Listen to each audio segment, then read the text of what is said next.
എല്ലാവർക്കും പുതിയ വീഡിയോയിലേക്ക് സ്വാഗതം. അങ്ങനെ ഒരു മാസത്തിന് ശേഷം ഇന്ന് പെരുന്നാളാണ്. അപ്പോൾ പെരുന്നാളിന് രാവിലെ തന്നെ 6 മണിക്ക് എഴുന്നേറ്റിട്ട് ഈ പോണത് ആട്ടിറച്ചി വാങ്ങാനാണ്. നമ്മളെ വീട്ടിൽ നിന്ന് ഏകദേശം 4 കിലോമീറ്ററോളം ഡിസ്റ്റൻസ് ഉണ്ട്. പക്ഷെ അവിടെ പോയി കഴിഞ്ഞാൽ നല്ല മട്ടൻ കിട്ടും. അപ്പോൾ ആ ഒരു വിശ്വാസത്തിലാണ് നമ്മൾ പോകുന്നത്. ആ കഴിഞ്ഞ പെരുന്നാളിനും നമ്മൾ ഇവിടുന്ന് തന്നെ വാങ്ങിയത്.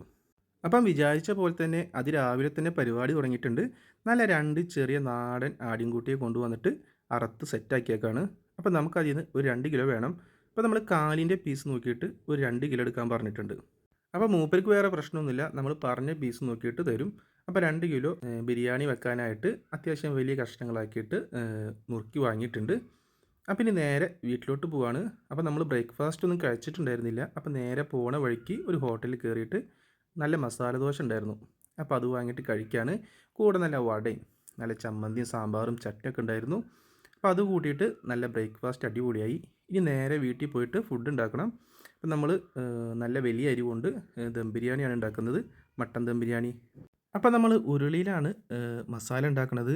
പച്ച മസാലയാണ്, അതായത് ഇഞ്ചി വെളുത്തുള്ളി പച്ചമുളക് കുരുമുളകൊക്കെ ചേർത്തിട്ട് നല്ല സ്ലോ കുക്കൊക്കെ ചെയ്തിട്ട് അങ്ങനെയാണ് മസാല ഉണ്ടാക്കുന്നത്. അപ്പോൾ വിറകടുപ്പിലാണ്. അപ്പോൾ കുറച്ച് ടൈം എടുക്കും, പക്ഷെ നല്ല ടേസ്റ്റ് ഉണ്ടാവും. നല്ലപോലെ വെന്ത് കിട്ടും. പിന്നെ അതുപോലെ തന്നെ മസാലയൊക്കെ കറക്റ്റായിട്ട് അതിൽ പിടിച്ച് കിട്ടും കേട്ടോ. ഇപ്പോൾ സംഭവം ഏകദേശം റെഡി ആയി വന്നിട്ടുണ്ട്. സ്മെല്ലൊന്നും ഒരു രക്ഷയില്ല കേട്ടോ, അടിപൊളിയായിട്ടുണ്ട്. അപ്പോൾ ഇനി നമുക്ക് ദം ചെയ്താലോ. ഇപ്പോൾ റൈസൊക്കെ വേവിച്ച് കറക്റ്റാക്കി വെച്ചിട്ടുണ്ട്. അപ്പോൾ വലിയ പാത്രത്തിൽ നമുക്ക് ദം ചെയ്തെടുക്കാം. പിന്നെ ഞാൻ നേരത്തെ പറഞ്ഞില്ലേ, ചിക്കൻ വാങ്ങിയിട്ടുണ്ടായിരുന്നു, അതിങ്ങനെ സൈഡിൽ ഫ്രൈ ചെയ്തുകൊണ്ടിരിക്കുകയാണ്. അപ്പോൾ നമ്മൾ ഫുഡ് കഴിക്കാനുള്ള ഏകദേശം ടൈമൊക്കെ ആയിട്ടുണ്ട് കേട്ടോ. അപ്പോൾ നമ്മൾ ആ ദമ്മ് പാത്രം അങ്ങോട്ട് പൊട്ടിച്ചു.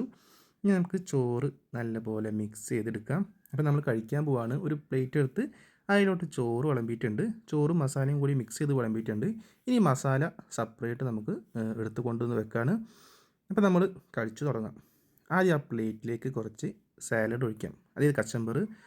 ഇനി നമുക്ക് ആ റൈസ് മാത്രമായിട്ടൊന്ന് കഴിച്ച് നോക്കാം. ആ ഫ്ലേവറും പിന്നെ അതുപോലെ തന്നെ ചോറിൻ്റെ വേവൊക്കെ കറക്റ്റായിട്ട് വന്നിട്ടുണ്ടോ എന്ന് ഒന്ന് റൈസ് മാത്രമായിട്ടൊന്ന് കഴിച്ച് നോക്കാം കേട്ടോ. സംഭവം അത്യാവശ്യം നല്ല ടേസ്റ്റിൻ്റെ കഴിക്കാനായിട്ട് റൈസ്, പക്ഷേ ഒരു പൊടിക്കൊന്ന് വേവ് കൂടിയിട്ടുണ്ട്. ഇനി നമുക്ക് ആ മസാല കൂട്ടിയിട്ടൊന്ന് കഴിച്ച് നോക്കാം. മട്ടൻ പിന്നെ പറയണ്ടല്ലോ, അടിപൊളിയായിട്ട് വെന്തിട്ടുണ്ട്. അതുപോലെ തന്നെ ടേസ്റ്റ് നമുക്ക് ചോറിൻ്റെ കൂടെ വെച്ചിട്ട് ഒന്ന് കഴിച്ച് നോക്കാം. സംഭവം അടിപൊളിയായിരിക്കും. ഞാൻ മസാലയൊക്കെ ടേസ്റ്റ് നോക്കിയാണ്. സംഭവം ഒരു രക്ഷയില്ലാത്ത ടേസ്റ്റാണ് ചോറും മസാലയൊക്കെ കൂടി കഴിക്കാനായിട്ട്. ഇനി നമുക്ക് ആ കച്ചമ്പറൊക്കെ കൂട്ടിയിട്ട് കച്ചമ്പറും ആ മസാലയും ചോറൊക്കെ കൂടി നല്ലപോലെ കുഴച്ചിട്ട് ഒന്ന് കഴിച്ച് നോക്കാം. അപ്പോൾ നിങ്ങളെല്ലാവരും എന്താ ഫുഡ് കഴിച്ചോ? നിങ്ങൾക്ക് എന്തായിരുന്നു സ്പെഷ്യൽ എന്ന് കമൻറ്റ് ബോക്സിൽ ഒന്ന് ഷെയർ ചെയ്യണം.